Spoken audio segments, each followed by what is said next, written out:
Assalamualaikum warahmatullahi wabarakatuh. Shalom, Om Swastiastu, Namo Buddhaya, salam kebajikan bagi kita semua. Selamat pagi Bapak Ibu hadirin sekalian. Pertama-tama puji syukur kita panjatkan kepada Tuhan Yang Maha Esa, karena atas rahmat dan karunia-Nya kita dapat berkumpul di pagi hari ini dalam keadaan sehat. Saya ucapkan selamat datang kepada Bapak Ibu peserta webinar series ke-84 yang menjadi pembuka rangkaian program inspiratif di awal bulan Oktober 2025. Webinar ini merupakan hasil kolaborasi antara KMMB Consulting dan Institute of Certificate Management Accountant ICMA Indonesia. Perkenalkan sebelumnya, saya Alfi Purwaningrum selaku moderator pada webinar kali ini yang akan membantu jalannya acara hingga akhir nanti. Tema webinar yang diangkat pada kesempatan kali ini yaitu Building Strategic Roadmap for Driving Corporate Transformation. Tema ini kita angkat karena kita ketahui di era yang penuh perubahan saat ini, perusahaan tidak hanya dituntut untuk beradaptasi, tetapi juga melakukan transformasi agar tetap relevan dan kompetitif. Dan tentu, transformasi itu tidak bisa berjalan tanpa arah. Diperlukan sebuah roadmap strategis yang jelas sebagai panduan berjalannya perusahaan. Pada kesempatan yang berbahagia ini, kita menghadirkan dua narasumber yang luar biasa yang sudah siap menyampaikan berbagi ilmu terkait hal tersebut. Yang pertama yaitu ada Ibu Eva Fauzia dan juga ada Ibu Syahrila Fizka Nugraha. Mungkin biar jauh lebih enak, saya ingin menyapa terlebih dahulu narasumber kita pada pagi hari ini. Pertama yang ada di sini, mungkin saya akan menyapa terlebih dahulu Ibu Syahrila. Apa kabar Bu? Halo, selamat pagi. Halo Mbak Alfi, selamat pagi. Gimana kabarnya Ya, Mbak? Alhamdulillah baik. Ibu gimana Bu kabarnya? Saya juga baik, Alhamdulillah. Ibu sekarang berarti di Jakarta ya Bu? Iya, aku di Jakarta, di sedang di kantor sih. Hmm. Gimana Bu kondisi Jakarta cuacanya? Apakah cerah atau sudah hujan terus nih akhir-akhir ini? Kalau akhir-akhir ini sih hujan ya, kebetulan tadi pagi lumayan padat sih perjalanan ke kantor. Oke. Tapi untuk pagi hari ini semangatnya udah siap kan ya Bu untuk berbagi Iya, ilmu untuk kita semua? iya siap dong. Oke, mantap, mantap, mantap. Mungkin saya beralih ke Ibu Eva. Halo Ibu Eva, selamat pagi. Halo Mbak Alfi. Pagi. Kedengaran ya suara saya ya? Oke, aman Bu Eva. Oke. Gimana kabarnya Bu pagi hari ini? Alhamdulillah sehat. Bu Alfi gimana Bu? Alhamdulillah baik juga. Hmm. Ibu Eva juga di Jakarta ya Bu? Saya lagi di Bekasi. Oh lagi di Bekasi. Oke, Iya. gimana Bu di Bekasi? Kondisi cuacanya? Ya gini, Panas kah? gini-gini aja sih. Oke, oke. Ibu Ya udah siap ya gini-gini aja. untuk pemaparan Insya materinya? Allah. Oh iya, Oke. sebelumnya saya minta maaf ya, nggak bisa on cam. Tiba-tiba laptopnya nge-hang kalau on cam gitu. Oke, gak apa-apa Bu aman. Yang penting suaranya aman nih. Oke, Oke, siap. oke, oke. Oke. Mungkin Bapak Ibu hadirin sekalian, sebelum memulai webinar kali ini, saya ingin mengingatkan bagi Bapak Ibu yang berkenan untuk mengaktifkan kamera, dipersilahkan agar webinar kali ini berjalan lancar dan terjalin kehangatan dan secara interaktif juga gitu, biar lebih interaktif juga. Oke, mungkin yang bisa on cam ya Bapak Ibu. Nah, mungkin tanpa berlama-lama lagi, langsung saja ke sesi pemaparan materi pertama yang akan disampaikan oleh Ibu Eva Fauzia. Kepada Ibu Eva, saya persilahkan. Oke, terima kasih Bu Alfi. Selamat pagi Bapak, Ibu sekalian. Senang bertemu kembali di forum hari ini, yaitu webinar series yang memang kami sediakan terus di setiap hari Jumat. Hari ini mungkin kita akan membahas mengenai topik yang cukup krusial ya, yaitu Building Strategic Roadmap for Driving Corporate Transformation. Jadi kalau kita perhatikan, dunia bisnis ini bergeraknya cepat banget. Ada dari teknologinya, ada dari perubahan konsumennya, bahkan ada dari dinamika regulasinya juga yang membuat perusahaan itu tidak bisa hanya mengandalkan dari rencana tahunan biasa aja. Mungkin kalau Bapak Ibu yang ada di korporat itu ada yang namanya laporan manajemen. Nah, itu biasanya kan per tahunan aja, tapi kita tidak bisa mengandalkan dari rencana tahunan yang biasa kita gunakan. Jadi kita tuh di sini butuh yang namanya roadmap strategis ya. Roadmap strategis itu apa sih? Roadmap strategis itu gambaran gambarannya seperti sebuah peta jalan yang mana itu tuh bukan hanya menunjukkan kita akan kemana gitu, tapi kita juga ditunjukkan bagaimana cara untuk sampai ke tempat tersebut dengan langkah yang teratur. Mungkin tanpa roadmap juga, ibaratnya roadmap ini seperti GPS. Kita mungkin tahu ya tujuan akhir kita mau kemana, tapi bisa aja kita tersesat di jalan gitu kan. Kita nggak tahu arahnya gimana gitu. Jadi dengan adanya roadmap, diharapkan di sini perusahaan tuh punya arah yang jelas, ada prioritas yang kuat, juga fleksibilitas dalam beradaptasi dan juga setiap strategi ataupun prioritas yang telah kita tetapkan itu terukur seperti itu. Jadi, nah sebelum kita masuk lebih ke dalam konsep-konsep strategis ini, saya ingin mengajak kita semua untuk melihat dua contoh nyata. Yang pertama mungkin bisa bantu next. Dua contoh nyata, dua perusahaan, mungkin ini short insight aja. Di sini dua perusahaan ini melakukan yang namanya roadmap. Nah, jadi ada dari perusahaan retail yang saat ini sedang sedang apa ya ekstensif strategisnya di Indonesia, dan juga ada yang kedua ada dari raksasa teknologi dunia yang berhasil mengubah model bisnisnya lewat roadmap transformasi, yaitu Microsoft. Nah, kalau kita bicara tentang roadmap, roadmap ini kan sangat sangat abstrak ya, tapi kenyataannya banyak kok perusahaan-perusahaan yang berhasil dalam apa ya, dalam perancangan roadmap ini, dan dampaknya itu cukup nyata. Tadi yang pertama ini ada dari industri retail. Kita tahu bahwa persaingan retail di Indonesia ataupun di dunia ini cukup ketat juga dan juga cepat gitu kan. Tapi di sini Mr. DIY ini berani untuk mengambil langkah strategis, yaitu memperluas aksesibilitas ke wilayah yang belum terlayani seperti itu. Nah, mungkin Bapak Ibu juga udah nggak asing ya sama Mr. DIY ini. Saya juga udah punya banyak pengalaman berbelanja di Mr. DIY, yang mana Mr. DIY ini harganya bukan hanya murah tapi juga lengkap gitu. Setelah saya telusuri, ternyata awalnya Mr. DIY ini dari rumah saya tuh jauh, jaraknya jauh banget. Bahkan saya harus ke mall dulu sebelum ke Mr. DIY. Tapi nggak lama setelah itu, ternyata Mr. DIY ini meningkatkan pembukaan toko. Nah, akhirnya nggak jauh dari rumah saya itu juga ada Mr. DIY lagi. Nah, setelah saya telusuri, ternyata Mr. DIY ini melihat banyaknya peluang, dan di sini dia bisa mengambil yang namanya momentum yang sangat kuat. Jadi kemampuan beradaptasi dalam menghadapi iklim industri retail ini cukup dinamis. Tapi Mr. DIY ini bukan hanya membuka toko, tetapi juga punya roadmap ekspansi yang sangat jelas.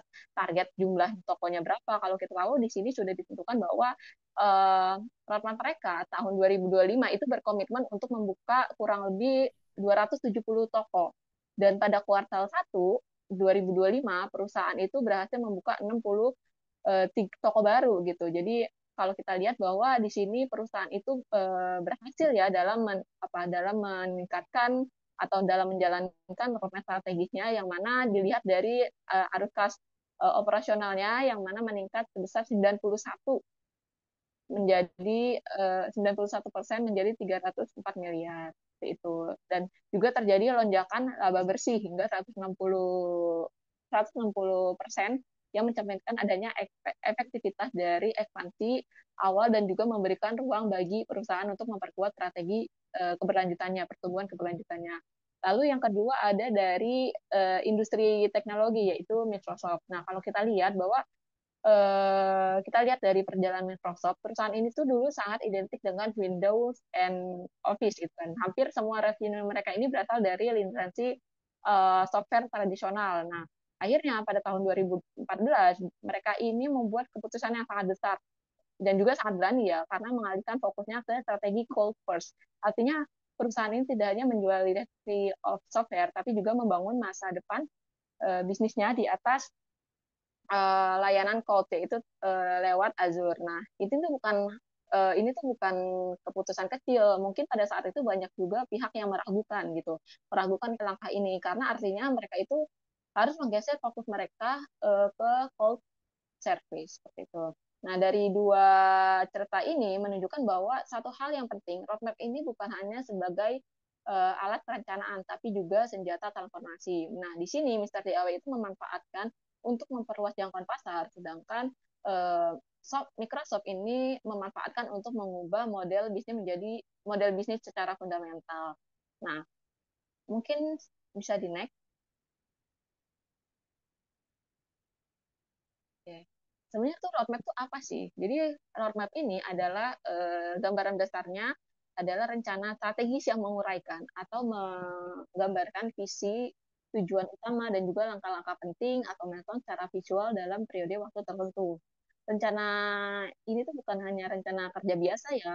Nah, roadmap ini lebih dari sekedar daftar aktivitas, tapi roadmap ini peta strategis yang menghubungkan visi besar perusahaan menjadi langkah nyata yang bisa dijalankan. Di sini ada kutipan bahwa a good strategy roadmap articulate what must be changed, why it must be changed, dan and in what sequence the change should be carried out. Jadi roadmap yang baik itu dia dapat mengartikulasikan tiga hal penting. Yang pertama, apa yang harus diubah dari perusahaan tersebut, kenapa perubahan itu penting, dan urutan perubahannya itu di mana. Jadi ini tuh bukan tentang rencana aja, tapi juga alasan dan urutan strateginya. Inilah yang membedakan roadmap strategis dari sekedar to-do list gitu kan.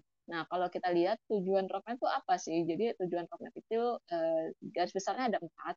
Yang pertama itu menyambungkan strategi dengan eksekusi. Nah, roadmap ini memastikan strategi besar perusahaan yang udah ditentukan oleh perusahaan, yang udah ditentukan prioritasnya, supaya tidak hanya berhenti di dokumen saja gitu, tetapi bisa diturunkan ke langkah nyata. Nah, dengan adanya roadmap, tentu ya perusahaan ini bisa memiliki gambaran jelas bagaimana visi ini dapat diturunkan ke dalam program atau proyek dan juga milestone-nya. Jadi banyak perusahaan yang punya strategi bagus, tapi mungkin gagal ya untuk implementasinya karena mereka ini mungkin aja bingung gitu cara cara menjalankannya, cara aktivitasnya itu harus ngapain aja gitu. Jadi roadmap itu gunanya untuk mengatasi gap tersebut. Lalu yang kedua ada menetapkan prioritas dan juga arah jelas bagi perusahaan. Mungkin aja di sini perusahaan itu memiliki yang namanya keterbatasan sumber daya, entah itu dari anggaran, atau dari sumber dayanya, SDM, atau dari waktunya. Nah, jadi di sini tuh rapat tuh gunanya untuk membantu memilah mana sih inisiatif yang harus dikerjakan terlebih dahulu gitu, mana yang dapat ditunda dan mana yang harus dihilangkan. Nah, mungkin di sini juga tanpa roadmap tuh perusahaan bisa aja dia terjebak di apa tuh many inisiatif gitu kan yang akhirnya tidak memberikan dampak inisiatif. Jadi di sini mungkin aja juga perusahaan itu dapat tergoda. Jadi kan sekarang udah banyak tren-tren gitu kan. Nah, mungkin aja di sini perusahaan itu banyak tergoda dengan tren-tren yang terjadi dan itu menyebabkan perusahaan itu tidak fokus kepada visi misinya, arah strategis perusahaan ke depannya itu di mana. Jadi roadmap ini tentu membantu yang namanya memilih prioritas yang paling berdampak seperti itu. Lalu yang ketiga ini menyelaraskan tim dan juga pemangku kepentingan. Nah, pada dasarnya siapa aja sih yang terlibat dalam roadmap?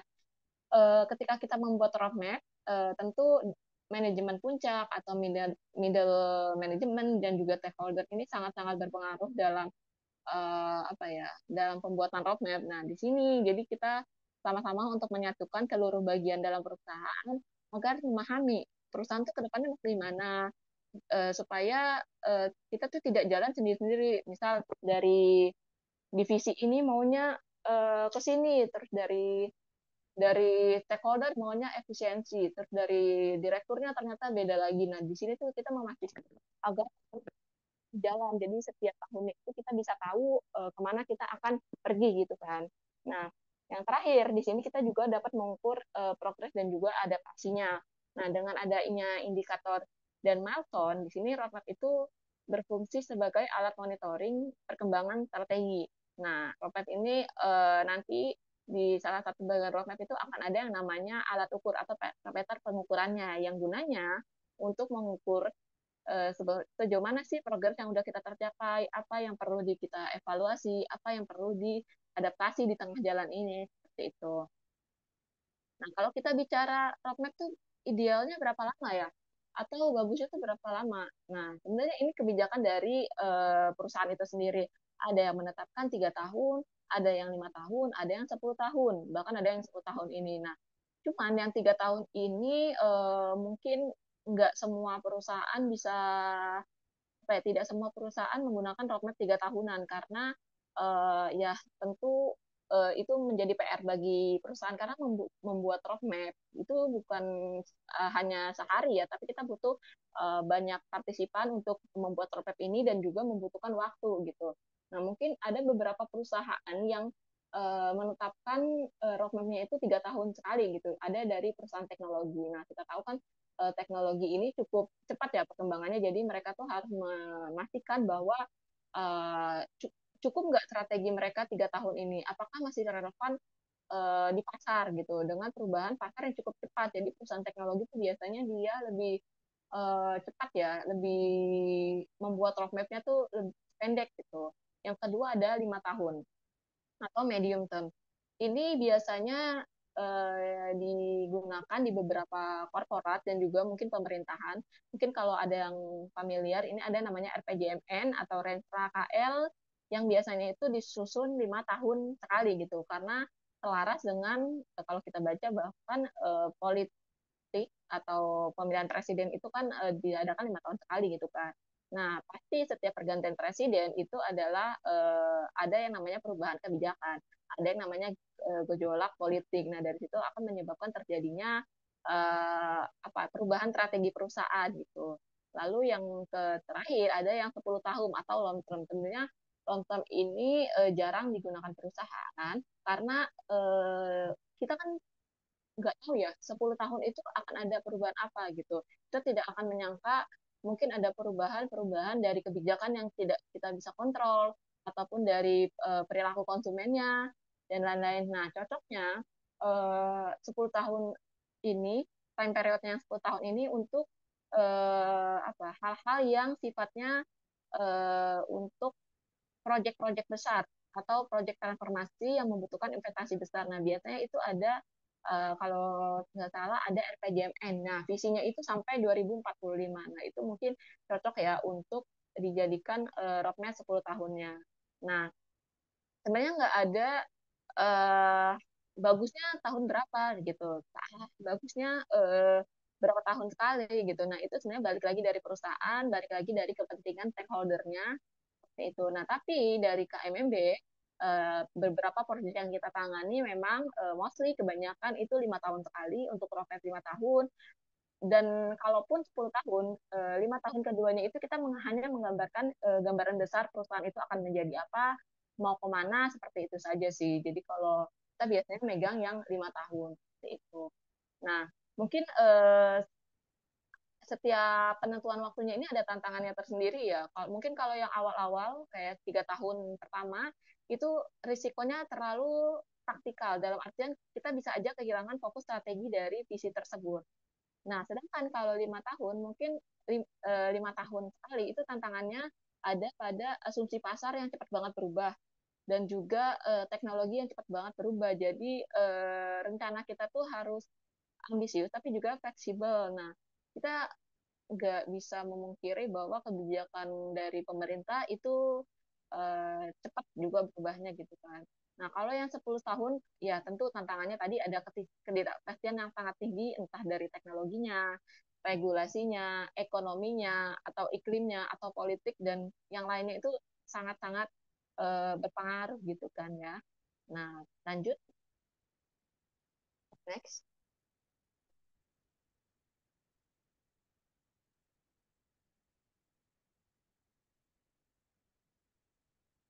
Mungkin bisa di next. Okay. Di sini mungkin saya sedikit memberikan sedikit step-step dalam membangun roadmap. Yang pertama ada yang namanya identifikasi arah strategis perusahaan. Nah, oke. Okay. Sebelum kita menyusun roadmap, pasti perusahaan itu ada harus menjawab pertanyaan yang sangat dasar. Nah, pertanyaan yang sangat dasar ini mungkin kita atau perusahaan ini mau kemana gitu. Mengapa itu penting? Mungkin ada perusahaan yang ingin ekspansinya itu ke global, ke luar negeri gitu. Tapi apakah itu urgensi? Apakah itu penting? Apakah perusahaan bisa melakukan itu gitu? Nah, kita tuh harus balik lagi sebelum membuat roadmap. Kita tuh harus bisa menjawab hal-hal dasar ini. Di sini kita tuh gunanya untuk memastikan bahwa semua orang itu paham perusahaan itu akan dibawa kemana gitu. Mengapa itu penting dan targetnya tuh di mana? Dan ada tiga hal utama yang perlu kita tetapkan. Yang pertama ada visi tentu, yang kedua misi dan juga target eh, jangka panjang perusahaan. Nah, visi mungkin ada Bapak Ibu juga yang sudah mengikuti webinar webinar yang diadakan KMMB, kita sudah menjelaskan penyusunan visi itu bagusnya bagaimana, menggunakan analisis apa, dan juga misi juga. Nah, mungkin di sini saya hanya memberikan reminder aja ya, kita akan mengulang kembali mengenai analisis yang bagus tuh biasanya yang digunakan KMMB, kita untuk visi itu kita menggunakan analisis SMART, yaitu spesifik, measurable, achievable, relevan, dan time bound.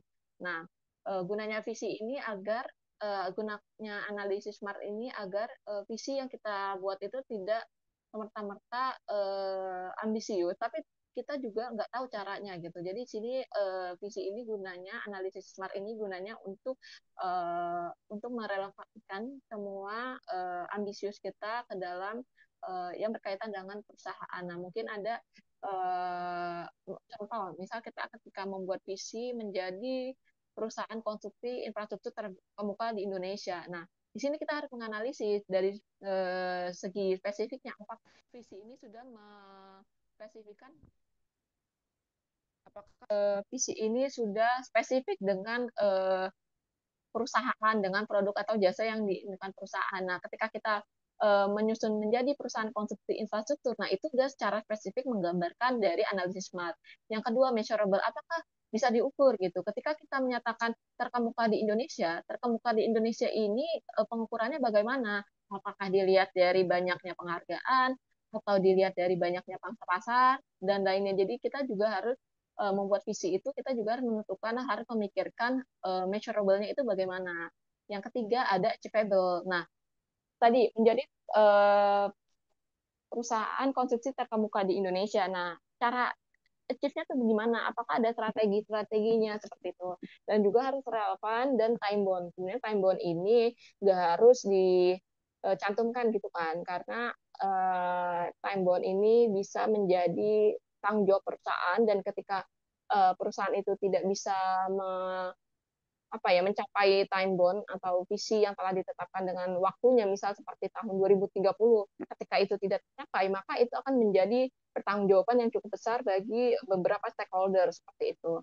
Lalu yang kedua ada misi. Misi ini tentu untuk menjawab pertanyaan bagaimana cara kita untuk mencapai visi tersebut itu. Nah, kita biasanya menggunakan analisis David and David. Yang pertama ada dari customer, ada dari segi produk service-nya, ada dari market-nya, survival growth and profitability, ada dari philosophy, self concept, public image, employee, juga kita harus memperhatikan sumber daya manusia kita, dan juga yang paling krusial mungkin sekarang ada dari ESG, karena ESG ini menjadi topik yang atau perhatian yang cukup banyak oleh pemerintah seperti itu. Nah, ketika kita membuat misi, kita juga harus menyertakan atau mengaitkan dengan sumber daya manusia, karena kan yang menjalankan perusahaan ini manusia gitu kan. Jadi kita harus menyantumkan atau menganalisis visi menggunakan atau menyantumkan terkait SDM-nya. Misal kalau mungkin kita bisa mengaitkan misi yang berkaitan sama manusia atau SDM, ini seperti meningkatkan kemampuan atau kompetensi sumber daya manusia SDM, dan juga peningkatan teknologi, dan juga dan lain. Kalau kita mengaitkan dengan ESG, mungkin biasanya beberapa perusahaan itu terakhirnya itu ada kata dan keberlanjutan. Nah, itu mungkin salah satu dari analisis mereka yang menggunakan analisis David and David. Nah, tahap satu atau step satu ini gunanya untuk memastikan bahwa arah perusahaan itu supaya tidak kabur gitu. Ketika ada hal-hal baru supaya kita tuh nggak hilang fokus. Jadi setiap langkah dalam roadmap itu punya benang merahnya ke visi jangka panjang yang udah kita tentukan. Seperti itu. Yang kedua ada mapping prioritas. Nah, di sini kita harus menentukan pada tahap ini perusahaan itu harus menentukan tema atau pilar strategi dan memilih inisiasi yang paling berdampak tuh yang mana gitu. Ketika kita punya visi seperti tadi menjadi perusahaan konstruksi infrastruktur terkemuka di Indonesia.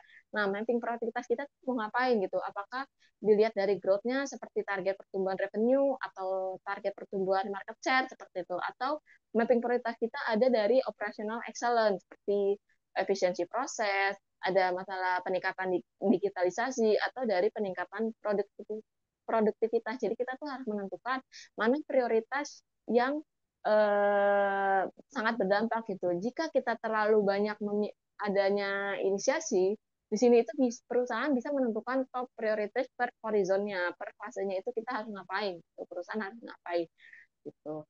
Yang selanjutnya ada breakdown roadmap. Nah, di sini biasanya ada beberapa aspek yang mungkin dibutuhkan dalam pembuatan roadmap dan ini biasanya ini bukan hal yang cukup apa ya digunakan oleh perusahaan, tapi ini bisa digunakan sebagai panduan atau acuan ke beberapa perusahaan. Nah, dan ini empat aspek ini yang biasa kita gunakan oleh KMMP dalam menyusun roadmap seperti itu kan. Ada yang dari milestone, di sini kita menetapkan fase entah itu 1 sampai 2 tahun kita menentukan fokus kepada peningkatan uh, ya peningkatan internal perusahaan, baru nanti 2 tahun ke depannya fokus kepada ekspansi, dan yang ke depannya lagi mungkin akan meningkat apa ya untuk mempertahankan posisi perusahaan atau strong Oh ya, position seperti itu.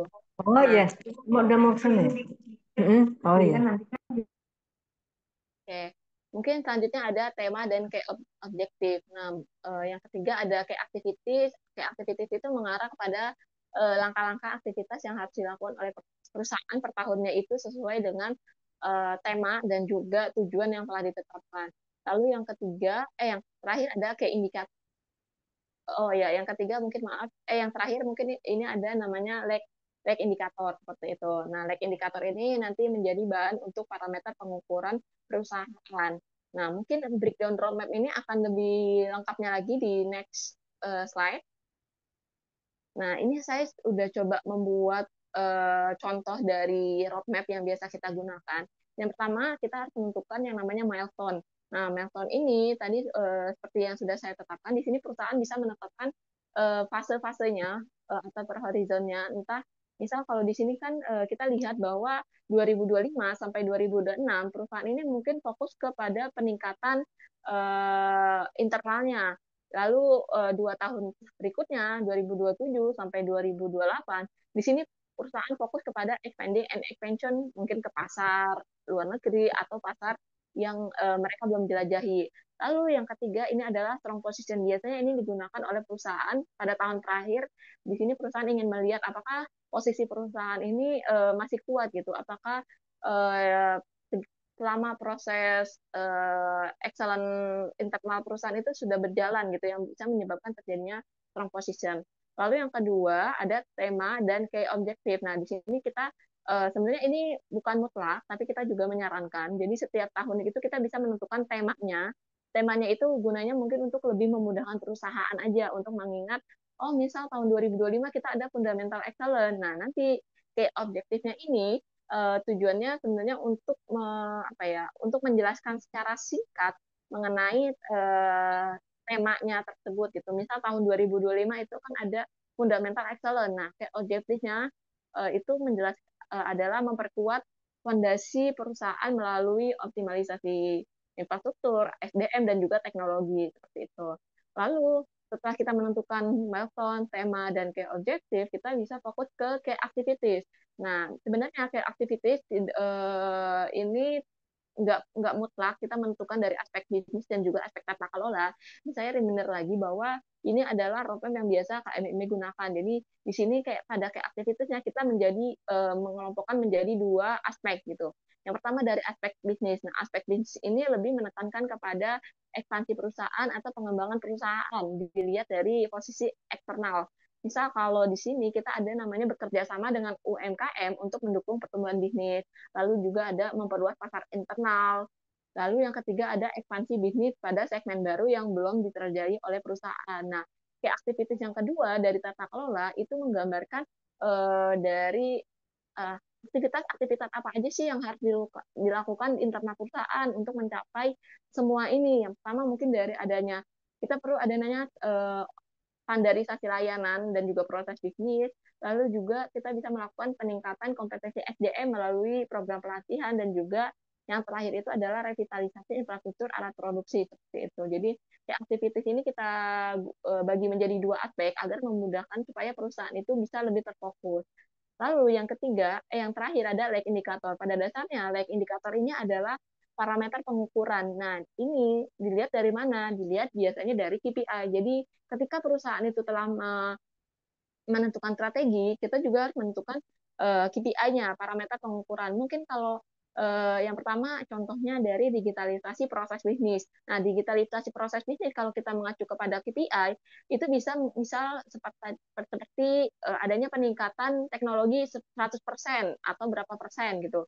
Nah, biasanya kalau awal-awal tahun kita nggak bisa langsung menyertakan 100% gitu kan. Nah, mungkin bisa adanya peningkatan digitalisasi proses bisnis sebesar 20% dari existing sekarang, atau bagaimana itu tergantung dari KPI perusahaan. Yang kedua, ada jumlah partner bisnis. Ini menggambarkan dari kayak aktivitas yang nomor satu. Lalu lag indikator yang ketiga ini ada pelatihan dan sertifikasi kompetensi karyawan. Ini untuk menggambarkan aspek tata kelola. Nah, sebenarnya lag indikator ini itu tuh nggak harus semuanya diukur dalam pada aspek activities. Kita kalau kebanyakan like indikator, kita bisa memilih kayak activities mana sih yang menjadi urgent untuk saat ini, untuk tahun ini. Namun itu kita tidak bisa menganggap bahwa yang lain tuh enggak urgent. Kita menganggap itu urgent, tapi kita harus menentukan prioritasnya itu bagaimana. Gitu. Mungkin ini juga saya sedikit cerita. Ada beberapa perusahaan itu yang meminta kita untuk membuat roadmap secara berkelanjutan. Nah, maksudnya itu gimana? Jadi, setiap tahun 2025, kita udah menentukan roadmap tahun 2025 ya. Nah, nanti di tahun 2026-nya, perusahaan itu ingin melihat keberlanjutan dari roadmap tersebut. Roadmap sebelumnya, misal adanya yang sebelumnya standarisasi layanan dan proses bisnis. Nah, di tahun 2026 itu keberlanjutannya itu bagaimana? Dari strategi ini mungkin seperti peningkatan proses bisnis pada misal ketika perusahaan punya banyak aspek bisa menyertakan lebih spesifik atau keberlanjutannya itu bagaimana. Nah, ada juga perusahaan yang meminta kita kan kita menyarankan pada tahun 2 tahun awal yaitu 2026 sampai 2025 sampai 2026 ini kita menyarankan untuk fokus kepada internal perusahaan. Tapi ketika ada klien kita yang menyarankan, oh nggak bisa kita tahun 2026 itu kita udah harus ekspansi atau kita harus apa ya meningkatkan strong position kita. Nah itu kita bisa memperkuat fundamental excellence kita semuanya di 2025. Tapi ketika kita tadi ada perusahaan yang 2026-nya itu udah mulai fokus ke ekspansi. Nah sebenarnya itu juga menjadi PR bagi apa ya bawahannya karena kan yang menjalankan semua ini proses bisnisnya itu kan mesti dari karyawan-karyawannya gitu. Jadi ketika kita membuat roadmap, kita itu tidak hanya mementingkan kepentingan tersendiri aja atau kepentingan beberapa bagian, tapi kita juga harus mempertimbangkan dari karyawan-karyawan kita yang menjalankan bisnis kita gitu. Mungkin itu dari materi dari saya. Bisa dilanjutkan ke Ibu moderator ya, Bu Alfi. Terima kasih.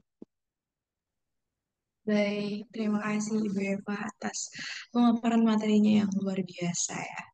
Tadi kita sedikit kilas balik tadi udah bahas mengenai roadmap step by stepnya seperti apa, dan udah dikupas terus juga tuh breakdown roadmapnya seperti apa gitu. Mungkin izinkan saya untuk menyampaikan beberapa highlight dari materi yang sudah disampaikan Ibu Eva tadi, di mana intinya roadmap itu strategis dapat diibaratkan sebagai kompas utama dalam proses transformasi perusahaan. Betul ya Ibu Eva? Iya, betul. Oke, dan kita juga tadi dibuka dengan melihat bagaimana contoh nyata di dunia bisnis sekarang seperti Mr. DIY dan Microsoft yang berhasil tumbuh pesat berkat roadmap yang terstruktur dan jelas. Dan hal penting yang perlu kita garis bawahi ini adalah bahwa penyusunan roadmap tidak bisa dilakukan secara sembarangan, melainkan harus sistematis, dimulai dari penetapan visi dan misi, pemerumusan prioritas, hingga implementasi milestone jangka panjang. Dengan pendekatan inilah transformasi dapat berjalan terarah, terstruktur, dan menghasilkan dampak nyata bagi keberlangsungan suatu perusahaan. Dan di sini juga Alfi mengutip sedikit, yaitu transformasi yang berhasil selalu lahir dari roadmap yang jelas dan terukur, bukan sekedar ide besar. Betul Ibu Eva? Wah, Setuju? setuju. Oke. Baik. Em, Baik, Bapak Ibu hadirin sekalian, mungkin sebelum kita lanjut ke sesi pemaparan materi kedua, ada beberapa informasi yang ingin saya sampaikan terlebih dahulu. Pertama, saya ingin mengingatkan kembali kepada Bapak Ibu hadirin sekalian yang belum mengisi link absensi kehadiran, silakan untuk segera mengisi melalui link yang sudah dikirimkan tim KMMB konsultan di kolom chat. Dan perlu diingat bahwa sertifikat akan dibagikan setelah Bapak Ibu mengisi link absensi tersebut dan akan dibagikan melalui WhatsApp grup KMMB Webinar Series. Mungkin yang belum tergabung di grup bisa juga lewat link yang sudah di-share sama tim KMMB di kolom chat. Kemudian ini udah ada berbagai pertanyaan ya dari tadi setelah pemaparan materi. Jadi bagi Bapak Ibu yang memiliki pertanyaan terkait materi tadi, silahkan menuliskan di kolom chat. Nanti ada sesi diskusi dan sesi tanya jawab tersendiri setelah pemaparan materi kedua, dan saya akan membacakan pertanyaan dari list teratas di kolom chat gitu. Dan terakhir, bagi Bapak Ibu yang ingin terus mengikuti rangkaian webinar series Corporate Strategi 2025, silahkan melakukan registrasi pada link yang telah disediakan oleh tim KMMB, karena pada tahun ini KMMB akan menghadirkan lebih banyak tema strategis dan juga menghadirkan narasumber profesional dari berbagai bidang. Agar selalu update, Bapak Ibu mungkin bisa mengikuti media sosial resmi KMMB Consulting. Pertama, di LinkedIn KMMB Consulting. Di sana terdapat informasi seputar career opportunities dan juga practical insight. Kemudian juga bagi Bapak Ibu yang tadi sempat ketinggalan di webinar series kali ini, eh, bisa lewat melalui YouTube kami, mampir ke YouTube kami di KMMB Consulting. Itu berisi video rekaman webinar dari seri-seri sebelumnya dan juga video edukasi lainnya. Kemudian bisa mengikuti Instagram dan TikTok kami di KMMB Consulting yang berisi short insight dari KMMB itu sendiri. Dan juga tak lupa Bapak Ibu juga bisa kunjungi website kami di kmbb.co.id. Di sana tersedia informasi layanan KMMB Consulting, sekaligus ada buletin yang kami sediakan setiap bulannya, dan Ibu Bapak bisa mendownload buletin itu secara rutin seperti itu. Selain itu, saya juga ingin menginformasikan bahwa pada siang hari ini KMMB berkolaborasi dengan Visiku dalam menyelenggarakan webinar dengan tema strategis manajemen SDM untuk jadi talenta unggul. Jadi bagi Bapak Ibu atau rekan-rekan yang berkenan, silahkan bergabung untuk mendapatkan tambahan wawasan dari sesi tersebut. Baiklah, tanpa berlama-lama lagi, mari kita lanjut ke pemaparan materi kedua. Izinkan saya menyapa kembali narasumber kita, Ibu Syahrila Fizka Nugraha. Halo Ibu, sudah siap Ibu? Halo, Mbak Elvia. Sudah. Oke, oke. Baik, tanpa berlama-lama lagi, kita langsung saja ke pemaparan materi kedua kepada Ibu Syarila. Saya persilahkan. Oke, terima kasih banyak Bu Alfi atas pembukaannya. Mungkin cukup seru ya dari pembahasan Bu Eva tadi pada sesi pertama. Kita sudah mungkin sebelum sebelum saya masuk ke materi yang pada pagi hari ini akan saya sampaikan. Kita coba recall lagi yang tadi sudah disampaikan oleh Bu Eva. Kalau dari Bu Eva tadi kan untuk penyusunan roadmap itu sebenarnya bisa ditarik mundur, harus dilakukan apa namanya pembuatan visi misi terlebih dahulu. Nah, sebelum masuk ke visi misi pun sebenarnya perusahaan itu harus tahu dulu core value-nya tuh em, core value perusahaan itu mau seperti apa. Jadi maksudnya apa nilai-nilai yang mau dibawa oleh perusahaan untuk bisa diimplementasikan selama proses bisnisnya, kemudian juga diimplementasikan terhadap karyawan di dalamnya, kemudian juga diimplementasikan terhadap bagaimana mereka akan memperlakukan pelanggan atau pihak-pihak eksternal yang terkait dengan perusahaan. Kemudian setelah tahu nih core value-nya apa, bisa dibentuk visi dan misinya. Visi misi ini juga akan mendefinisikan tujuan perusahaan, tentunya harus dibuat dalam jangka panjang ya. Jadi tujuan perusahaan dalam jangka panjang itu seperti apa?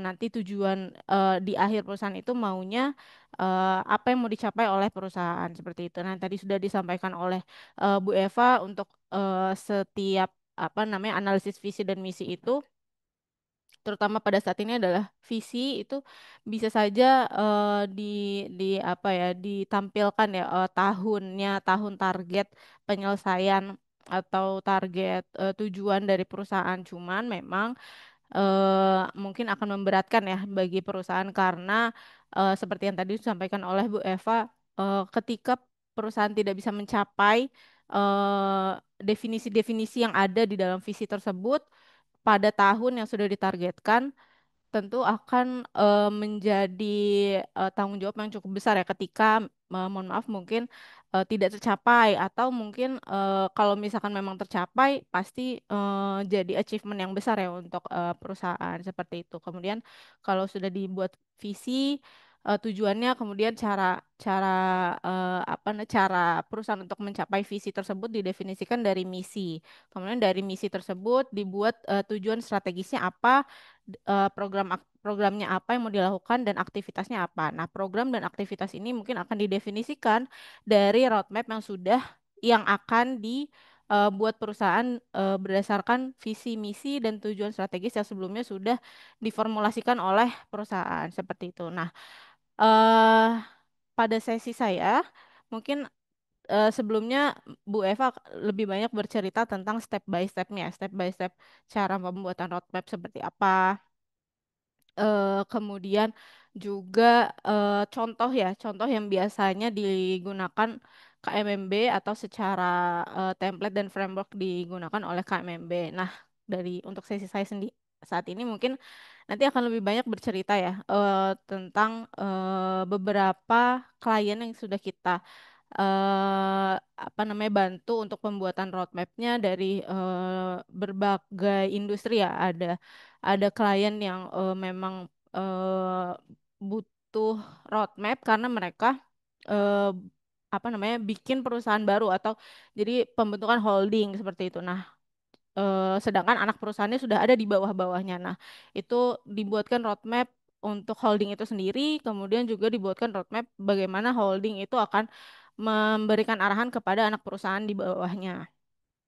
Kemudian juga ada perusahaan yang terkait dengan perusahaan logistik yang memang ada ada arahan khusus dari induk perusahaannya untuk bisa me- mencapai target tertentu, utamanya pada target keuangan tertentu. Nah, tapi secara internal mereka merasa belum cukup nih belum cukup baik secara operasionalnya, belum cukup baik secara keuangannya. Mereka makanya butuh support ya dari induk perusahaan. Kemudian juga mungkin ada lagi nanti contoh terkait dengan apa namanya roadmap untuk 10 tahunan. Nah, sebenarnya mungkin Bapak Ibu sebelum saya masuk ke materi yang tadi mungkin sudah disinggung ya sama Bu Eva kalau roadmap itu nggak ada apa template bakunya ya, tergantung sama kebutuhan dari perusahaan yang tadi mungkin saya sudah singgung juga ya. Jadi ada klien kita yang memang merasa butuh nih support dari induk untuk bisa capai target yang disampaikan oleh induk. Nah, itu mereka mau support dari induk itu tuh terdefinisikan di dalam roadmap setiap tahunnya. Jadi apa support dari induk pada tahun 2025 untuk bisa capai target tertentu. Nah, nanti didefinisikan di dalam roadmap itu juga mungkin seperti itu. Nah, mungkin bisa di next. Oke, nah ini yang tadi saya singgung ya Bapak Ibu terkait dengan perusahaan holding. Jadi kalau dari yang sudah kami bantu perusahaan holdingnya itu mereka kan punya jadi holdingnya itu sudah terbentuk lebih dulu. Jadi eh, apa namanya anak perusahaannya ini sudah berdiri lebih lama daripada holdingnya. Nah, makanya butuh butuh integrasi ya terhadap operasional dari anak perusahaan ini dan target-target dari anak perusahaan didefinisikan terintegrasi di dalam holding. Nah, sebelum kita masuk secara substansi, kita coba bedah dulu ya dari roadmap ini. Kalau bisa dilihat sebenarnya secara best practice-nya, common practice-nya itu roadmap bisa dibagi menjadi tiga tema. Jadi ada short term, medium term, sama long term. Jadi dibikin supaya supaya terutama ini untuk kacamata direksi ya, supaya bisa lebih fokus ya. Misalkan dalam 2 tahun pertama, kalau misalkan di sini kita bisa lihat dalam 2 tahun pertama di tahun 1 dan sampai kedua itu akan dilakukan transformasi atau konsolidasi, standarisasi dan penyesuaian strategi. Nah, biasanya untuk perusahaan yang memang baru berdiri atau mungkin baru merintis atau mungkin baru kurang dari 5 tahun lah. Bahkan mungkin seringkali banyak juga perusahaan yang misalkan 10 tahun sudah berdiri tapi secara operasional, secara standar di dalam internal mereka itu belum belum terstandar gitu. Jadi SOP-nya belum belum bagus, implementasinya terutama implementasi SOP belum bagus. Kemudian eh, teknologinya masih misalkan dalam hal ini kita bicara tentang holding, anak perusahaannya masih sendiri-sendiri nih, belum terintegrasi. Jadi pengawasan terhadap operasionalnya, pengawasan terhadap manajemen resikonya itu masih sangat sulit untuk dilakukan. Nah, biasanya dalam 2 tahun pertama itu eh, apa namanya menjadi tema perusahaan untuk bisa melakukan standarisasi, kemudian perbaikan secara internal lah. Karena memang 2 tahun pertama itu sesuatu yang mungkin lebih visible ya daripada eh dalam 5 tahun gitu. Maksudnya adalah memang biasanya direksi, kemudian juga ada arahan dari komisaris itu menuntut untuk bisa melakukan percepatan atau melakukan pengembangan, tapi sebenarnya secara internal itu perusahaan belum mampu tuh untuk bisa misalkan dalam 2 tahun pertama sudah melakukan ekspansi di luar negeri gitu. Nah, padahal secara secara operasionalnya itu mereka masih butuh banyak perbaikan secara internal. Nah, itu kalau dilihat dalam 2 tahun pertama biasanya karena lebih visible ya untuk bisa dilihat perusahaan apakah mampu atau tidak melakukan ekspansi. Nah, kalau misalkan memang tidak mampu, apa namanya itu tadi dilakukan standarisasi dulu, kemudian perbaikan secara internal. Nah, sorry sebelum kita masuk ke sebelum kita lebih jauh pembahasannya sebenarnya untuk bisa melakukan pembuatan roadmap ini sendiri kita perlu dulu nih evaluasi kinerja baik dalam kacamata keuangan, baik dalam kacamata operasional, SDM, teknologi itu perlu dilakukan evaluasi dulu untuk bisa menentukan apakah dalam 2 tahun pertama perusahaan itu bisa melakukan ekspansi gitu misalnya ya. Nah, kalau misalkan ternyata dari hasil evaluasi keuangan, SDM, misalkan keuangannya tuh masih fluktuatif gitu, masih atau masih belum bisa capai laba gitu, labanya masih apa namanya? Masih belum ada, pendapatannya itu masih banyak digunakan untuk operasional, jadi masih lebih banyak HPP yang digunakan untuk operasional perusahaan. Nah, itu berarti kan perlu eh dievaluasi ya, apakah sebenarnya perusahaan ini mampu melakukan ekspansi, sedangkan untuk melakukan ekspansi itu kan butuh investasi yang besar ya. Seperti itu Bapak Ibu. Jadi perlu dilakukan evaluasi dulu secara internal, baik secara keuangannya, operasionalnya, SDM, teknologinya dan sebagainya. Itu kalau misalkan memang masih belum dirasa masih belum mampu gitu untuk melakukan ekspansi, IPO dan berbagai aksi korporasi lainnya. Berarti memang dalam 2 tahun pertama biasanya itu kita KMMB itu suggest untuk bisa dilakukan eh apa namanya perbaikan secara internal dulu. Nah, kemudian kalau memang dalam 2 tahun pertama itu perlu sudah dilakukan perbaikan secara internal, kita maju ke medium term, yaitu di perusahaan holding ini melakukan akselerasi atau mendorong pertumbuhan portofolio secara terarah. Jadi sudah melakukan penguatan dari akses investasinya terhadap portofolio sektor baru, karena untuk holding yang ini itu mereka berencana untuk selain selain mengoperasionalkan anak perusahaan yang sudah existing, mereka itu mau juga invest di portofolio perusahaan-perusahaan yang lain di luar anak perusahaan tersebut. Jadi ngasih modal di portofolio pada sektor yang baru. Kemudian juga dari medium term ini dari jangka waktu 3 sampai 5 tahun itu dilakukan optimalisasi pertumbuhan anak perusahaan, karena kalau sebelumnya nih sudah dilakukan standarisasi, kemudian sudah dibuat perbaikan secara internal, baik secara teknologinya, SDM-nya, penguatan kompetensi SDM dan sebagainya, diharapkan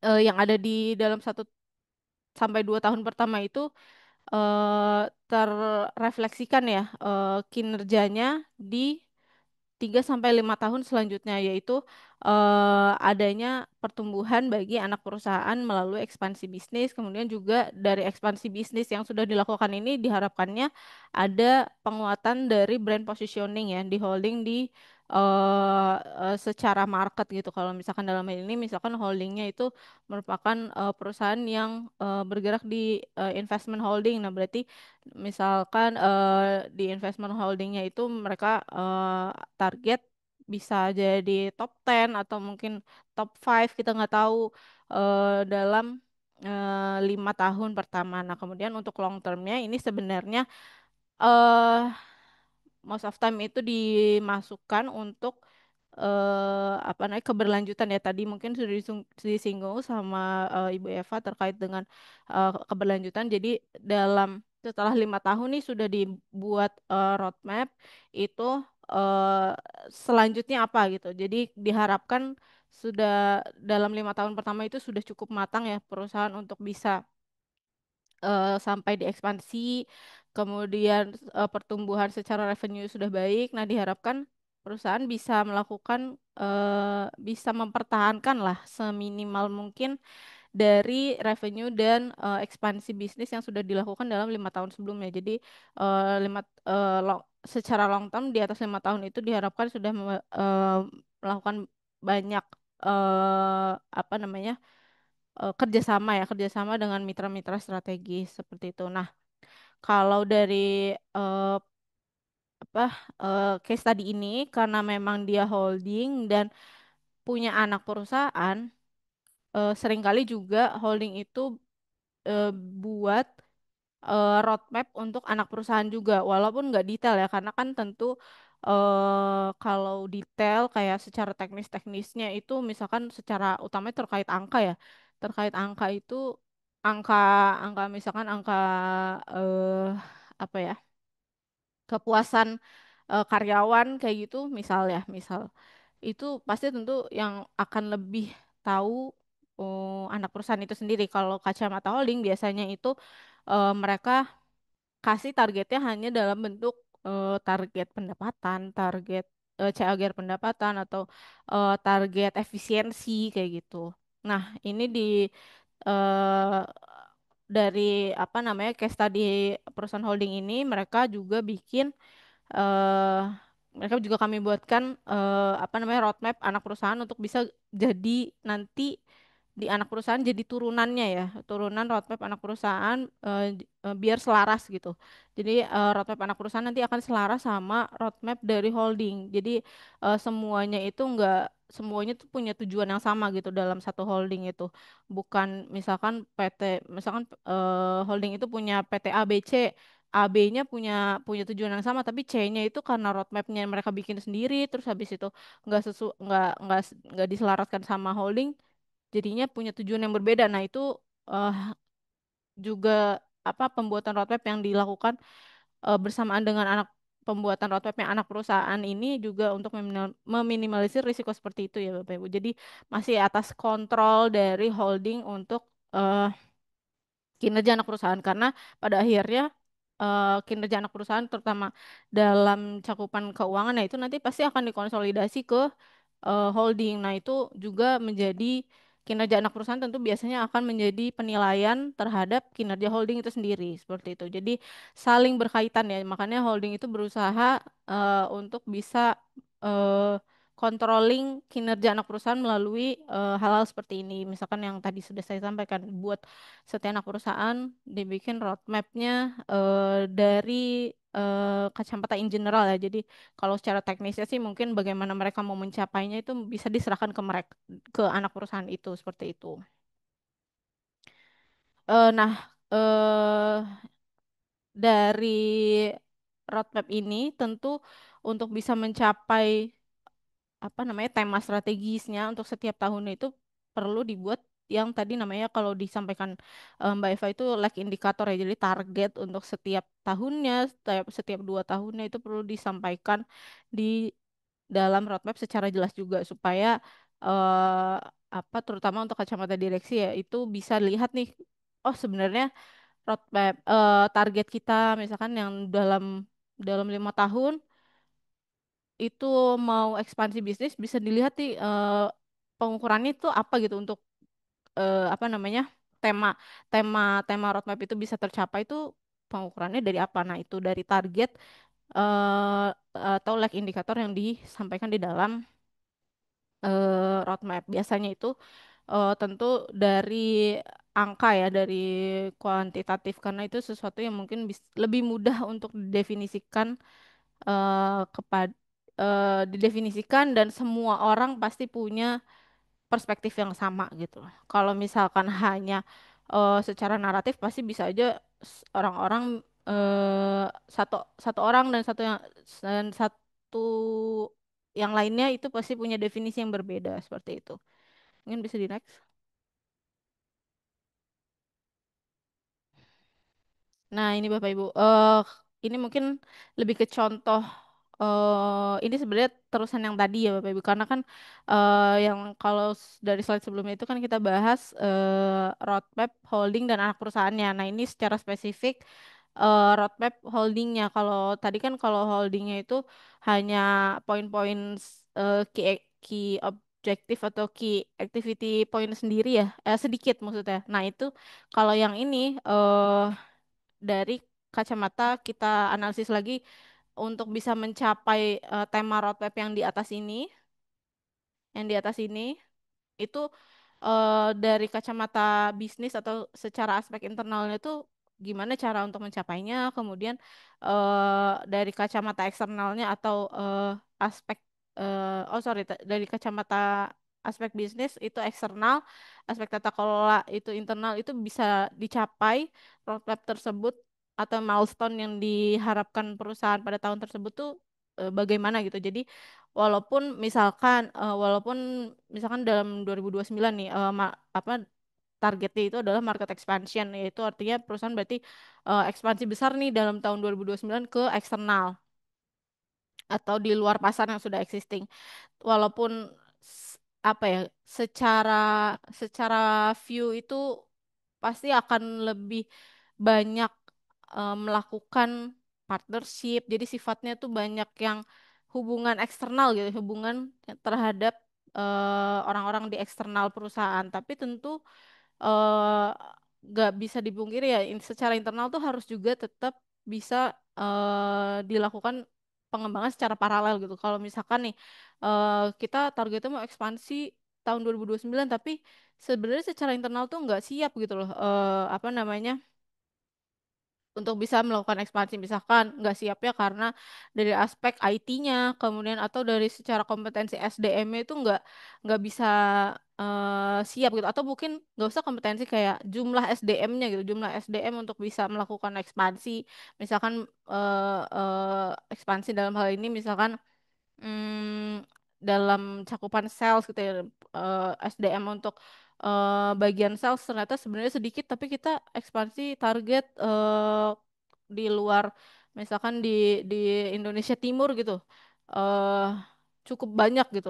Tapi kita nggak punya orang sales di Indonesia Timur itu kan maksudnya sama aja gitu. Maksudnya akhirnya mungkin bisa jadi terbebani dari sisi biaya operasionalnya orang yang ada mungkin head office-nya ada di Jakarta misalkan itu harus sering bolak-balik ke Indonesia Timur untuk bisa eh, apa melakukan sales gitu ya melakukan pekerjaannya itu kan berarti akan berpengaruh terhadap eh, cash flow perusahaan juga ya berpengaruh terhadap biaya yang akan dikeluarkan perusahaan seperti itu. Nah, walaupun eh, apa namanya target dan tema secara garis besarnya di tahun 2029 itu melakukan ekspansi, kita juga perlu perlu eh, melihat secara internal apakah sudah siap gitu secara tata kelolanya, kerangka operasionalnya, kemudian bahkan dari aspek strategi pemasarannya itu bisa sudah cukup baik atau belum untuk bisa melakukan ekspansi seperti itu, Bapak Ibu. Mungkin bisa di next. Oke, nah ini mungkin contoh yang tadi saya singgung sedikit ya terkait eh apa namanya roadmap yang kalau secara background saya ceritakan mungkin pada saat itu kliennya butuh jadi gini pada saat itu kliennya dihadapi sama target dari induk yang mungkin dari kacamata mereka itu cukup memberatkan ya karena mereka ditargetkan secara pendapatan cukup besar gitu dari induk. Padahal kalau dibandingkan secara industri itu mungkin 3 kali lipatnya dari rata-rata industri. Nah, eh, dari mereka itu menginginkan karena dari induknya eh, nggak mau menurunkan target kepada anak perusahaan, akhirnya mereka minta kami untuk bisa disampaikan nih kira-kira oke kalau misalkan induk nggak mau nurunin target tapi apa nih support dari induk untuk bisa perusahaan tuh bisa capai target gitu loh sedangkan kalau diukur dari kacamata mereka secara internal mereka itu terutama terkait modal terkait keuangan itu masih belum cukup kuat gitu loh untuk bisa capai target yang sudah ditentukan oleh induk. Nah, itu makanya di sini mereka meminta untuk dituliskan penguatan apa aja gitu dari induk yang bisa dilakukan untuk mereka bisa offer ke induk kalau misalkan kalian mau target kita segini ya udah tolong support kita dalam aspek ini kayak misalkan yang business standardization di tahun pertama tahun 2025 tahun 2025 ya mereka ditargetkan oleh induk untuk pada 2 tahun pertama dan ya 1 sampai 2 tahun pertama itu melakukan standarisasi bisnis, melakukan integrasi bisnis. Nah, support dari induknya ini apa? Nah, induknya itu akan melakukan integrasi talent management karena standarisasi yang dimaksud dari induknya itu ya terkait dengan SDM, terkait dengan teknologi. Jadi mereka dalam 1 tahun pertama itu secara grup ya, secara konsolidasi grup itu mau melakukan integrasi teknologi ya utamanya dari integrasi teknologi di enterprise arsitektur dan secara talent manajemennya. Jadi nanti akan terpusat di induk untuk apa supply supply tenaga kerjanya seperti itu. Nah, atau pengelolaan SDM-nya. Nah, sebenarnya balik lagi yang mungkin tadi sudah beberapa kali saya singgung dan Mbak Ibu Eva juga singgung, roadmap itu nggak ada apa namanya, nggak ada bakunya ya, nggak ada pembuatan bakunya, nggak ada template baku, framework baku, semuanya sebenarnya tergantung kebutuhan dari klien itu sendiri atau perusahaan itu sendiri. Kalau misalkan memang mereka butuh di dalam roadmap itu disampaikan apa sih penguatan dari induk, karena dari induk bikin bikin target kepada mereka itu mungkin dari mereka nggak masuk akal gitu ya, mohon maaf. Itu ya bisa aja disampaikan gitu untuk bisa nanti, karena dalam hal ini induknya juga merupakan komisarisnya, jadi mereka pasti akan baca gitu, baca apa namanya, roadmap yang sudah dibuat oleh perusahaan tersebut seperti itu. Jadi semuanya itu tergantung kebutuhan juga, dan pun secara apa namanya, secara periodnya mau 3 tahun, 5 tahun, 10 tahun itu tergantung juga kebutuhan dari perusahaan. Karena yang tadi mungkin saya agak sedikit recall dan tadi disampaikan oleh Mbak Eva, kalau secara 3 tahun mungkin memang terlalu pendek ya untuk perusahaan yang apa kinerjanya sebenarnya stabil gitu. kayak kayak perusahaan misalkan manufaktur atau perusahaan logistik kayak gitu, itu kan sebenarnya stabil ya pekerjaannya.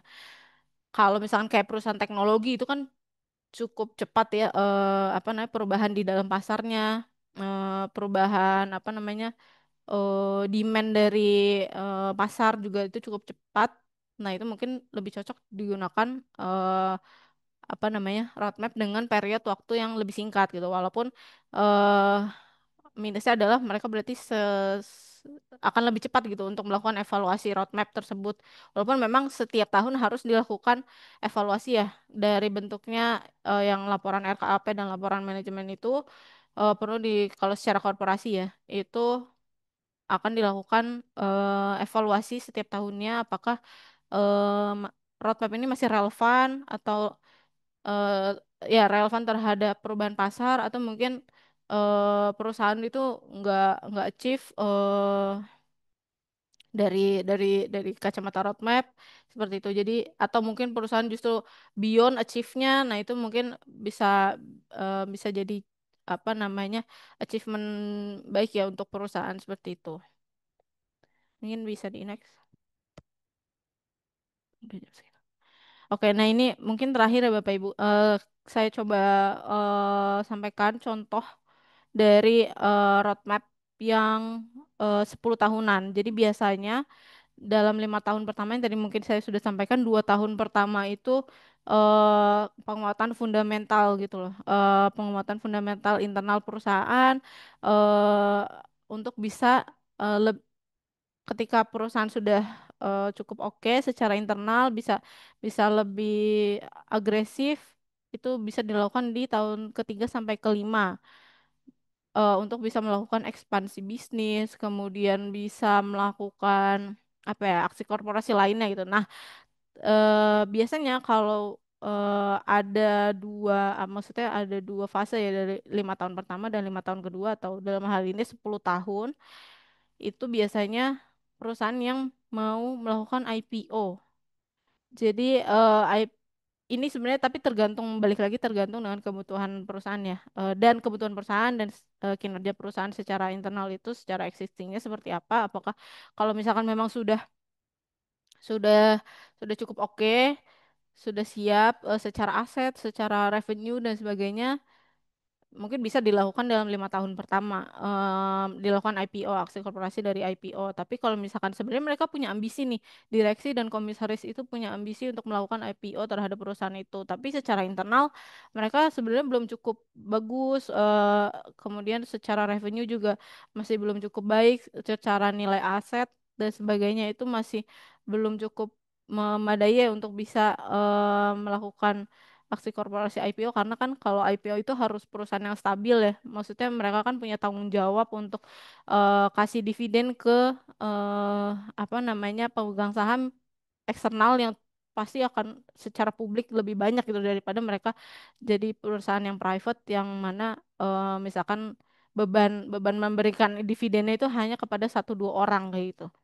Nah, kalau misalkan memang punya ambisi untuk melakukan IPO, tapi at the same time perusahaan itu belum cukup baik secara internal, secara pendapatan dan sebagainya, itu biasanya kita coba masukkan di eh, dua dua tahun, sorry, 5 tahun kedua IPO bisa dilakukan seperti itu. Tentu dengan pertimbangan apakah dalam 5 tahun pertama evaluasinya seperti apa, secara revenue apakah sudah cukup baik, sudah cukup stabil, apakah secara market juga mereka eh, sudah sudah banyak yang trust gitu ya terhadap perusahaan, nggak terlalu goyang dan sudah banyak apa pelanggan yang eh, kembali lagi gitu ke perusahaan tersebut untuk bisa melakukan untuk perusahaan dapat bisa mendefinisikan itu sebagai recurring revenue. Nah, itu eh, perlu dilakukan apa namanya evaluasi terlebih dahulu dalam 5 tahun pertama untuk bisa dibuat keputusan dalam 5 tahun kedua itu bisa dilakukan IPO atau mungkin selain IPO juga misalkan perusahaan tersebut dalam secara existingnya itu eh, apa operasionalnya hanya di Indonesia, target pasarnya hanya di Indonesia. Nah, punya ambisi untuk bisa ke luar negeri, ekspansi ke luar negeri secara global. Nah, itu bisa dilakukan di 5 tahun kedua. Tapi balik lagi Bapak Ibu, tetap perlu dilakukan evaluasi ya dalam 5 tahun pertama itu apakah sudah achieve. eh, Ditarik lagi setiap tahun itu apakah sudah sesuai milestone-nya dengan apa yang sudah direncanakan di awal melalui roadmap. Kemudian baru bisa diputuskan apakah roadmap pada 5 tahun kedua itu masih relevan dengan kinerja perusahaan secara existing. Kinerja perusahaan secara existing juga apa namanya prediksi di pasar apakah bisa support kinerja perusahaan terutama dalam hal revenue, pendapatan dan sebagainya. Seperti itu mungkin itu dari saya kembalikan ke Ibu Alfi. Baik, saya ucapkan terima kasih kepada Ibu Syahrila atas pemaparan materinya yang luar biasa juga. Mungkin sebelum lanjut ke sesi tanya jawab, saya ingin meng-highlight beberapa poin penting dari pemaparan yang tadi yang sudah disampaikan dari materi tadi. Bisa kita lihat bahwa transformasi korporasi berjalan bertahap, mulai dari konsolidasi tata kelola, akselerasi portofolio dan pasar, hingga kemitraan strategis jangka panjang. Dan kuncinya ada pada sinergi antara holding dan anak perusahaan, di mana tata kelola IT, SDM, dan strategi pasar harus terintegrasi. Dan yang terus di-highlight sama Ibu Syarila tadi adalah bahwasanya roadmap ini tidak ada template yang mutlak dan itu balik lagi ke kebutuhan customer gitu ya Bu, betul ya? Oke, mungkin langsung aja karena keterbatasan waktu juga kita langsung next ke sesi tanya jawab dan diskusi. Jadi tadi di kolom chat itu udah banyak banget yang tanya nih Bu Karila dan Bu Eva. Mungkin Bu Eva ada di sini hadir? Hadir, hadir. Oh, oke.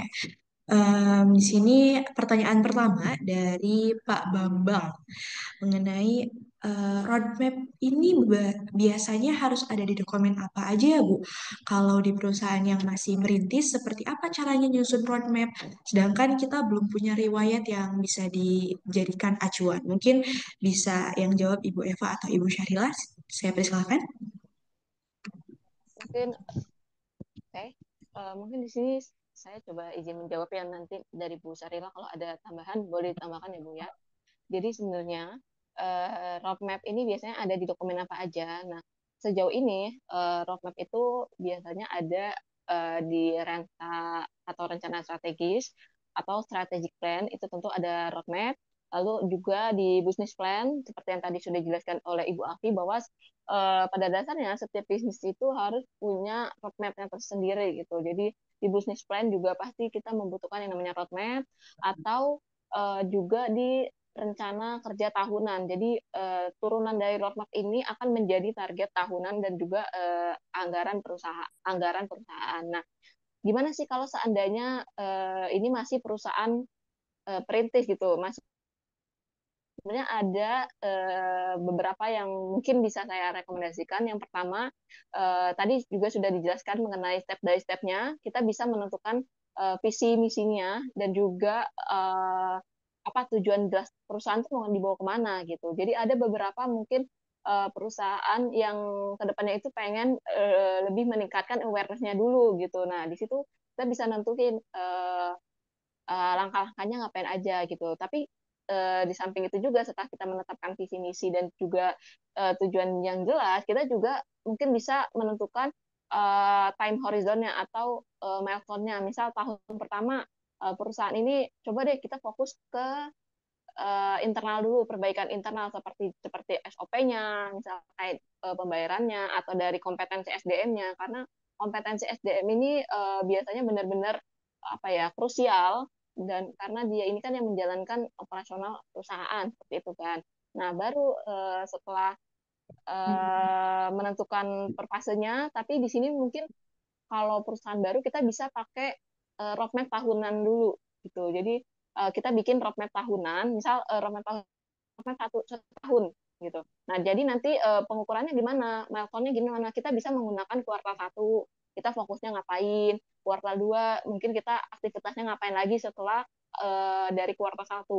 Nah, ketika kuartal satu ini masih ada yang perlu dievaluasi, ketika kuartal satu ini masih belum berjalan, kita bisa apa ya melanjutkan di kuartal 2 kita buat kuartal 3 kuartal 4 jadi mungkin itu kita bisa membuat roadmap 1 tahun dulu untuk melihat apakah kita berhasil nih bikin roadmap gitu setelah kita berhasil membuat roadmap setahun itu kita mungkin udah bisa menetapkan oh kalau seandainya 1 tahun ini udah berhasil udah apa ya udah mencapai target kita bisa lanjut buat roadmap 2 tahun 3 tahun balik lagi jadi sebenarnya time period atau roadmap berapa tahun itu balik lagi ke perusahaan, balik lagi ke kemampuan perusahaan ini seperti itu.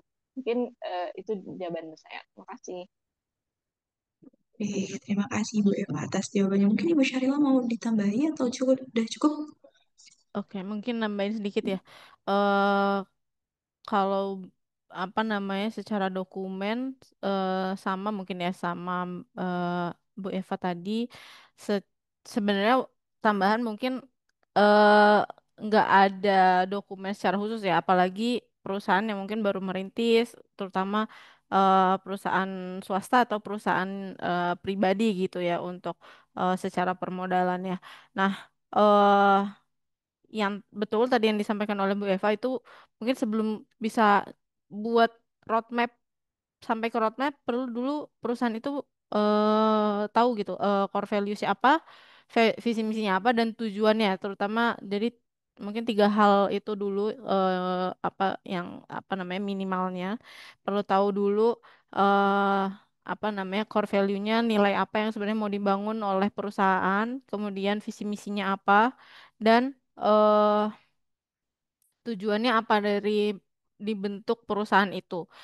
Nah, kalau mungkin sudah dibuat apa namanya naratifnya dari ketiga poin tersebut, itu bisa dilakukan roadmap yang tadi mungkin sudah disampaikan oleh Bu Eva bisa dibuat tahunan, kemudian dibuat targetnya itu per kuartalan karena memang mungkin baru merintis ya. Jadi benar-benar harus teknis setiap bulan atau mungkin setiap kuartal itu apa yang mau dicapai karena memang kan sebenarnya tujuan roadmap itu untuk bisa perusahaan tuh bisa tahu apa yang mau dilakukan perusahaan misalkan setiap tahunnya, setiap kuartalnya untuk bisa terus berkembang gitu ya. Nah, kalau misalkan belum punya riwayat yang bisa dijadikan acuan, sebenarnya mungkin kalau dari view saya bisa dilakukan benchmarking ya Bapak Bapak Ibu. Jadi eh bisa dilihat perusahaan sejenis dalam industri yang sama, kemudian mungkin bisa juga dilihat dalam skala yang mirip gitu ya secara skala apa namanya besaran besaran perusahaannya bisa dilihat mereka itu biasanya dilihat patternnya aja gitu, dilihat biasanya dari tahun pertama itu mereka ngapain, kemudian kedua targetnya mau apa, ketiga mau apa. Jadi sebenarnya bisa dilakukan benchmarking itu pertama. Tapi kedua juga kalau misalkan em, mau dilakukan berdasarkan intuisi dari pemilik atau mungkin dari Bapak Ibu sekalian sendiri juga nggak apa-apa karena roadmap itu sebenarnya kan hanya supaya perusahaan tuh punya tahu gitu dari target yang sudah dicapai dalam sudah dibuat dalam bentuk visi misi itu ujungnya kan visi misi itu kan target dari ujung eh target target ujung dari suatu perusahaan. Nah, untuk bisa mencapai target yang di ujung itu di di apa dibuat step by stepnya melalui roadmap. Nah, itu sebenarnya juga nggak apa-apa kalau misalkan mau dilakukan dari intuisinya Bapak Ibu kayak misalkan dalam 3 bulan pertama setelah perusahaan ini berdiri maunya eh apa namanya misalkan eh, secara internal dulu karena baru berdiri ya secara internal dibuat di apa namanya standar dulu yang tadi mungkin sudah saya sampaikan dibuat standarisasinya dulu perbaikan misalkan dalam hal ini perusahaannya itu UMKM gitu ya UMKM itu dibikin standar apa namanya eh, standar teknologinya, standar delivery, misalkan dalam hal ini UMKM itu jualan jualan jualan makanan gitu. Gimana perusahaan itu bisa eh, dap- cara cara perusahaan bisa dapat orderan, sistemnya seperti apa, kemudian sistem pembayarannya seperti apa dan seperti itu sih Bapak Ibu. Jadi sebenarnya semuanya tergantung eh apa namanya ambisi masing-masing ya. Itu pertama, tapi kalau misalkan memang eh, masih merasa ambisi ambisi sendiri itu takut tidak tidak apa ya tidak achievable atau mungkin terlalu terlalu ngawang-ngawang terlalu berandai-andai nah itu bisa dilakukan benchmarking jadi perusahaan dengan skala skala perusahaan yang sama dalam industri yang sama atau mungkin dalam cara apa namanya produk yang mirip juga itu bisa dilakukan benchmarking seperti itu Bapak Ibu.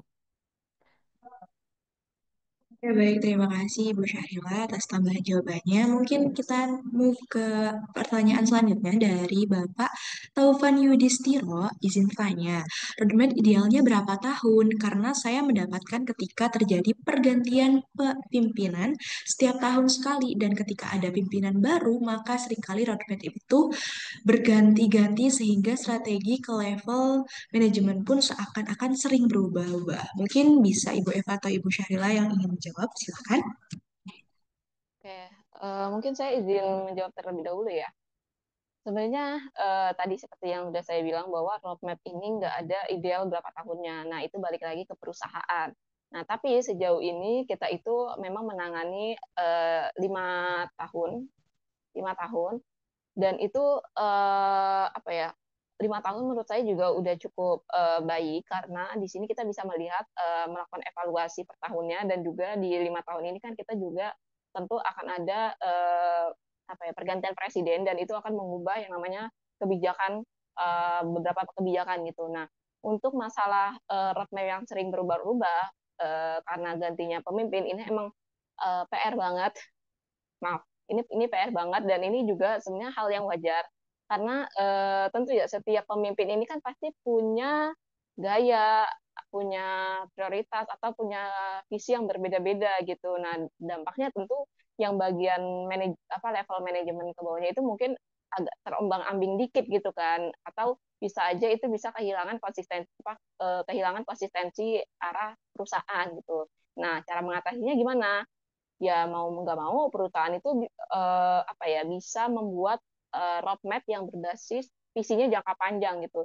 Jadi jadi kita tuh membuat visi dan misi perusahaan, tapi bukan visi yang mengarah ke personal pemimpin gitu. Tadi kan saya juga sebenarnya udah menentukan apa ya bikin contoh menjadi perusahaan konstruksi terkemuka di Indonesia gitu. Nah itu bisa aja eh, itu meskipun orangnya berubah, tapi kita bisa aja visi ini tetap nggak berubah karena ini tuh nggak detail gitu. Visi ini nggak detail, nggak menentukan jangka waktunya seperti itu. Nah, kita bisa memainkan ketika ada perubahan pemimpin, kita bikin kesepakatan bahwa visi misi ini jangan diubah karena ini kan udah kita tentukan gitu visi misi untuk perusahaan. Nah, mungkin yang bisa kita agak sedikit ubah sedikit itu mungkin arah strateginya itu gimana dan itu berdasarkan dari pemimpin yang terbarunya ini seperti itu.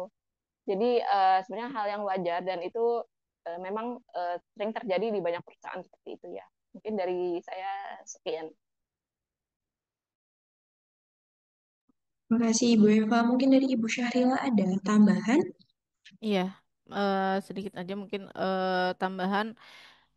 Kalau kalau dari saya sih sebenarnya eh, apa namanya komitmen dari setiap pimpinan itu ya harus benar-benar dijaga. Maksudnya adalah ya benar yang tadi disampaikan oleh Bu Eva, roadmap ini tidak boleh menjadi target personal ya, target personal dari setiap individu atau setiap pimpinan yang saat itu sedang menjabat gitu. Jadi harus merupakan target dari perusahaan gitu. POV-nya itu tidak boleh untuk kepentingan diri sendiri. Kalau misalkan memang terjadi, kalau misalkan memang dari awal sudah dilakukan komitmen bersama untuk bisa setiap orang, siapapun pemimpinnya nanti itu harus uh, berkomitmen dari apa namanya target atau tujuan strategis perusahaan yang didefinisikan dari roadmap itu untuk bisa apa namanya dilakukan secara komit gitu loh, dilanjutkan gitu loh.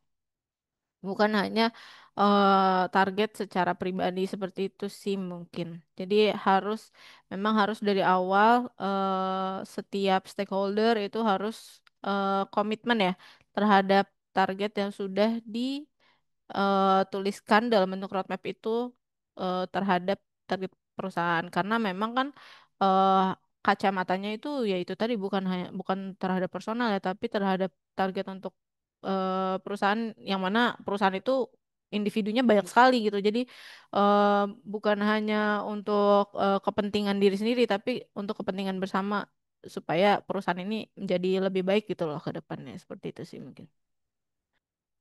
Oke, terima kasih Bu Eva dan Bu Syahril atas jawabannya. Mungkin dari Pak Taufan ada tanggapan lain atau sudah cukup? Sudah cukup, Mbak. Terima kasih. Oke, baik. Oke, kita lanjut ke pertanyaan selanjutnya, yaitu dari Bapak Hafiz, izin bertanya, bagaimana cara mengukur key activities yang ada di dalam breakdown roadmap? Apakah harus dijadikan KPI korporasi dan juga di cascading ke masing-masing unit kerja? Mungkin bisa dijawab langsung saja Bu Eva atau Bu Syahrila.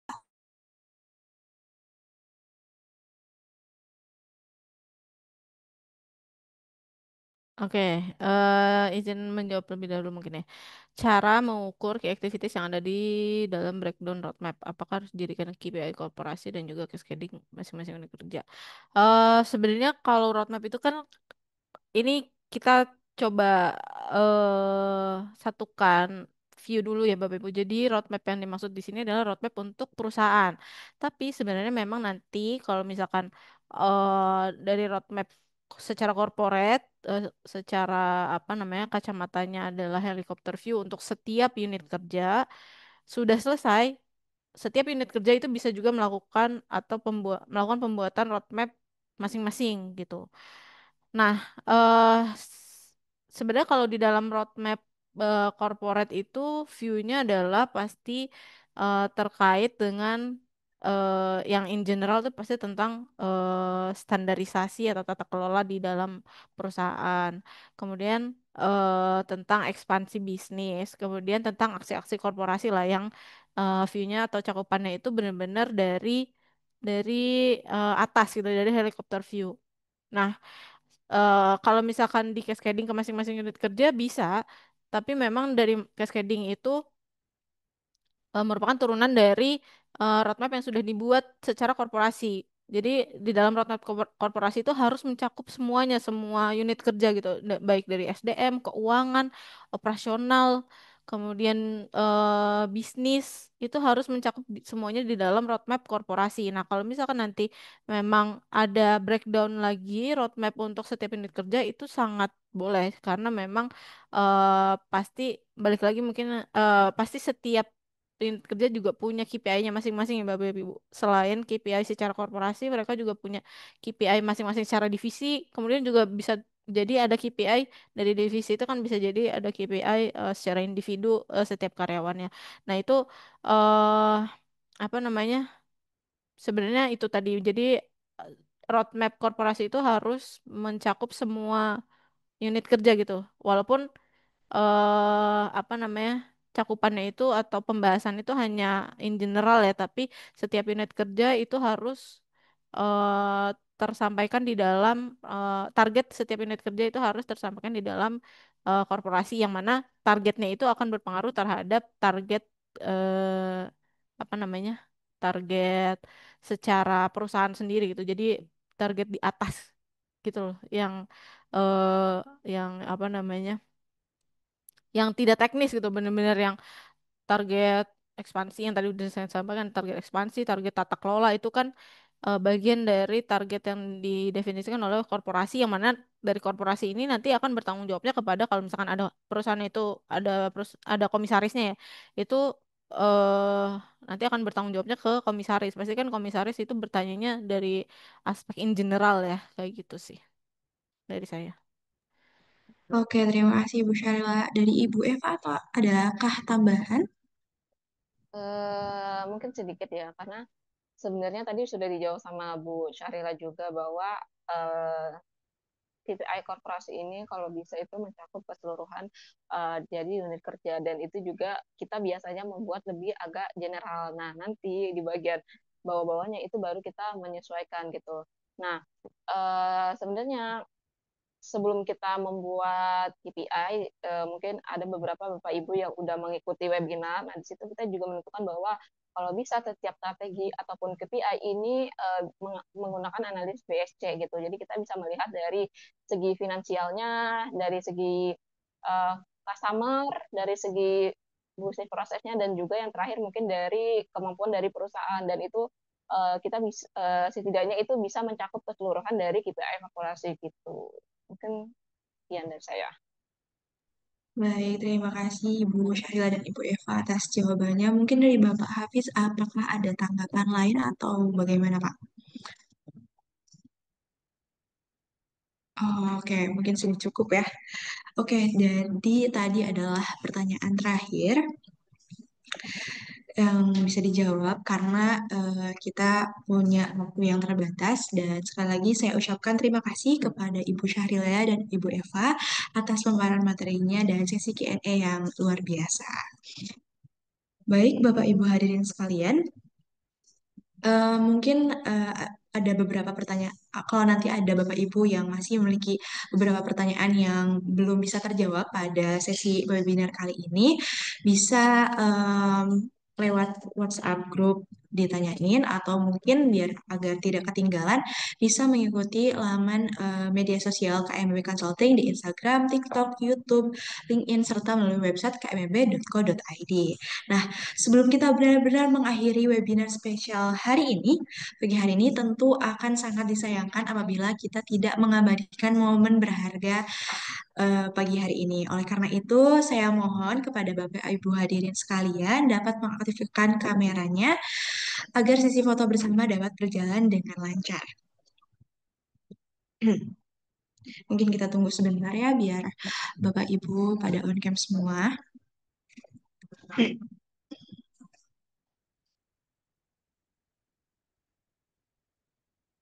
Oke, mungkin operator bisa.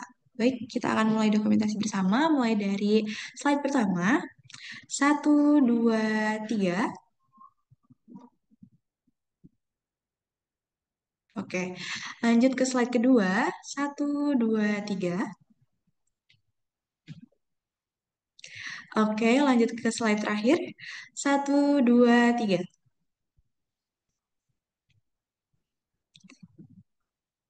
Baik.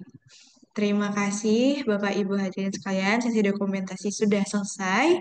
Dan sebagai terakhir, saya ingatkan kembali kepada Bapak Ibu hadirin sekalian untuk bisa mengisi link absensi yang sudah di-share oleh tim KMB di kolom chat Zoom, karena nanti sertifikat akan dikirim setelah Bapak Ibu hadirin sekalian mengisi link tersebut, dan akan di-share melalui grup WhatsApp KMB webinar saya. Saya sekali lagi terima kasih ucapkan kepada Ibu Syahril dan Ibu Eva atas paparan materinya dan juga kepada Bapak Ibu hadirin sekalian yang sudah bersedia menghadiri webinar series kali ini. Akhir kata, saya ucapkan terima kasih yang sebesar-besarnya kepada sebesar-besarnya dan saya Alfi Pronigrom selaku moderator. Mohon maaf apabila ada kekurangan dalam memandu jalannya acara. Sampai jumpa pada webinar berikutnya. Wassalamualaikum warahmatullahi wabarakatuh. Selamat siang dan selamat beraktivitas kembali. Terima kasih.